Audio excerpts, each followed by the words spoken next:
Liga Akbar, saksi dalam kasus Vina Cirebon, memberikan keterangan menghebohkan pada Jumat, 14 Juni 2024, malam. Liga Akbar mengaku terpaksa menandatangani berita acara pemeriksaan terkait kasus Vina pada tahun 2016 silam. Dugaan rekayasa dalam penanganan kasus pembunuhan Vina dan Muhammad Rizky di kota Cirebon, Jawa Barat, pada 2016 semakin menguat. Liga Akbar, saksi dan juga rekan korban, mengaku terpaksa menandatangani berita acara pemeriksaan, BAP, yang tidak sesuai fakta. Didampingi pengacaranya, Yudia Alamsyah, Liga menyampaikan dugaan rekayasa itu kepada sejumlah jurnalis di Cirebon, Jumat, 14 Juni 2024, malam. Menurut dia, terdapat beberapa kejanggalan dalam pemeriksaan dirinya sebagai saksi dan pembuatan BAP kasus Vina. Seperti diketahui, pembunuhan Vina dan Eki, sapaan Rizky, terjadi di kota Cirebon pada Sabtu, 27 Agustus 2016, malam. Awalnya, polisi menduga kedua pelajar berusia 16 tahun itu merupakan korban kecelakaan tunggal. Namun, sepeda motor korban tidak rusak parah saat itu. Rudiana, ayah Eki, yang juga anggota Satuan Reserse Narkoba Polres Cirebon Kota saat itu, lalu melaporkan kejanggalan tersebut. Dari penyelidikan, polisi akhirnya memastikan keduanya korban pembunuhan. Bahkan, pelaku disebut memerkosa Vina. Polisi pun meringkus 8 orang. Mereka adalah Jaya, Supriyanto, Eka Sandi, Hadi Saputra, Eko Ramadhani, Sudirman, Rivaldi Aditya Wardana, dan Saka Tatal. Polisi juga memasukkan 3 orang ke dalam daftar pencarian orang. Mereka adalah Pegi alias Perong, Dani, dan Andi. Sekitar sepekan setelah kematian Vina dan Rizky, foto sejumlah tersangka yang babak belur tersebar di media sosial. Ketika itu, Liga mengaku dihubungi Rudiana. Ayah korban itu lalu menjemput dan mengajaknya berkeliling naik mobil. Mereka hanya berbicara empat mata dalam kendaraan. Rudiana hanya ingin menguatkan pakaian apa yang dipakai almarhum saat peristiwa itu, ungkapnya. Rudiana juga menanyakan kronologi kejadian. Namun, Liga tidak tahu karena tidak bersama korban. Liga terakhir bertemu dengan Eki dan Vina setelah maghrib, sebelum keduanya pergi. Kata Liga, kedua korban ingin pergi ke wilayah Arumsari di daerah Sumber, Kabupaten Cirebon, untuk rapat kelompok bermotor ekstasi. Eki, katanya, merupakan anggota ekstasi saat itu. Adapun Liga, yang bukan anggota kelompok bermotor, bersama sejumlah rekannya berada di depan SMA Negeri 4 Cirebon. 3 atau 4 hari setelah bertemu dengan Rudiana, ia diminta membuat BAP di Polres Cirebon Kota pada malam hari. Nggak ada surat pemanggilan. Yang jemput rekan bapaknya Eki. Sekitar 2-3 jam. Pemeriksaan hanya saya dengan penyidik, enggak ada Pak Rudiana, katanya. Dalam pemeriksaan itu, penyidik menanyakan kronologi kejadian. Namun, Liga menyatakan tidak tahu karena tidak berada di tempat kejadian perkara. Akan tetapi, katanya, penyidik terus mendesaknya. Bahkan, saat melihat BAP, Liga kaget karena isinya tidak sesuai keterangannya. Saya sempat baca BAP, ya seperti itu, dikatakan ada pelemparan batu, pengejaran, pelaku terhadap korban. Terus, penyidik tanya siapa yang saya lihat? Saya bilang, saya nggak tahu Pak, ujar Liga yang kala itu tidak didampingi kuasa hukum.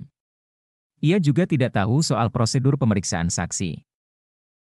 Dengan terpaksa saya tanda tangan, BAP. Awalnya saya menolak dulu berulang kali. Polisinya bilang, memang enggak kasihan sama almarhum Eki dan Vina. Saya bilang, memang saya enggak di situ. Saya harus bagaimana? Ujarnya. Saat persidangan, Liga kembali bersaksi dengan dasar BAP itu. Kesaksiannya turut menguatkan kronologi peristiwa yang menyatakan adanya pelemparan batu hingga pengejaran pelaku terhadap korban di Jalan Perjuangan dan Jembatan Layang Talun. Pelaku lalu menganiaya kedua korban dan melakukan kekerasan seksual pada Vina. Dalam putusan pengadilan, 7 pelaku divonis penjara seumur hidup, sedangkan Saka Tatal, terpidana lain, dihukum 8 tahun penjara. Setelah mendapat remisi, Saka dibebaskan tahun 2020. Kasus ini jadi perhatian publik setelah film Vina, sebelum 7 hari tayang di bioskop, awal Mei 2024. Seiring ramainya kasus ini, pada 4 Juni lalu, Liga mencabut keterangannya dalam BAP 2016. Saya memang enggak ngerti BAP itu bisa dicabut atau tidak. Kalau saya tahu, dari dulu sudah saya cabut. Saya mau membuka yang sebenarnya. Sebenarnya, pelemparan dan pengejaran itu enggak ada, katanya.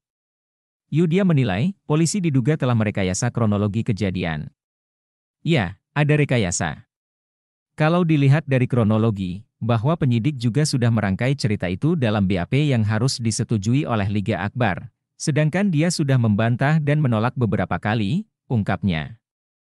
Dengan pencabutan keterangan itu, kata Yudia, polisi harus mengkaji lagi penetapan tersangka Pegi Setiawan yang diduga sebagai perong, salah satu nama dalam DPO kasus Vina.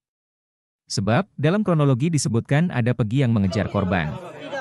Padahal, Liga telah mencabut keterangannya tersebut secara terpisah. Saya tidak pernah melakukan pembunuhan itu. Ini difitnah. Saya rela mati. Saya rela mati. Tidak. Direktur Reserse Kriminal Umum Polda Jabar Komisaris Besar Surawan mengatakan, kronologi kasus pembunuhan Vina hingga penetapan pelaku sudah diuji di pengadilan, bahkan tingkat kasasi. Itu sudah vonis. Saya kira itu tidak perlu dipersoalkan lagi, ya, ujarnya. Atas fakta-fakta baru tersebut, diduga keras Rudiana yang merupakan ayah Eki mengetahui semua pelaku termasuk 3 orang DPO. Ada beberapa spekulasi keterlibatan Rudiana dalam kasus Vina Cirebon. Pertama, dalam proses pencarian pelaku pada tahun 2016 silam. Saat itu Ibtu Rudiana menjabat sebagai Kanit Narkoba Polresta Cirebon menangani langsung kasus tersebut dikarenakan anaknya Eki sebagai salah satu korban dan memburu 11 orang para pelaku dan hanya menangkap 8 orang. Sementara 3 orang sengaja tidak ditangkap dengan hanya melabelkan status DPO. Spekulasi kedua, kenapa hanya 8 orang ditangkap dan 3 orang tidak ditangkap? Diduga keras Ibtu Rudiana saat itu dalam posisi malakama, karena jika Rudiana menangkap ketiga orang yang diklaim DPO bisa jadi akan berdampak pada posisinya di kepolisian atau bahkan diduga ada kasus lain yang menjerat dirinya. Entah itu kasus apa, padahal saat itu, Ibtu Rudiana dipastikan bisa saja dapat menangkap semua pelaku 11 orang, cuma 3 orang yang diklaim DPO adalah anak seorang pejabat tinggi, entah itu di institusi birokrasi pemerintahan ataupun di institusi kepolisian atau bahkan di institusi lainnya, yang notabene Ibtu Rudiana tidak mampu menangkap ketiga orang tersebut. Spekulasi ketiga, dengan tidak ditangkapnya 3 orang pelaku tersebut, maka Ibtu Rudiana diduga membuat spekulasi atau merekayasa kasus Vina Eki sebagai kasus kecelakaan tunggal bukan pembunuhan ataupun pemerkosaan, sehingga semua barang bukti mulai dari saksi, peristiwa kejadian, hingga hasil visum semua direkayasa untuk menutupi orang di belakang 3 orang DPO tersebut.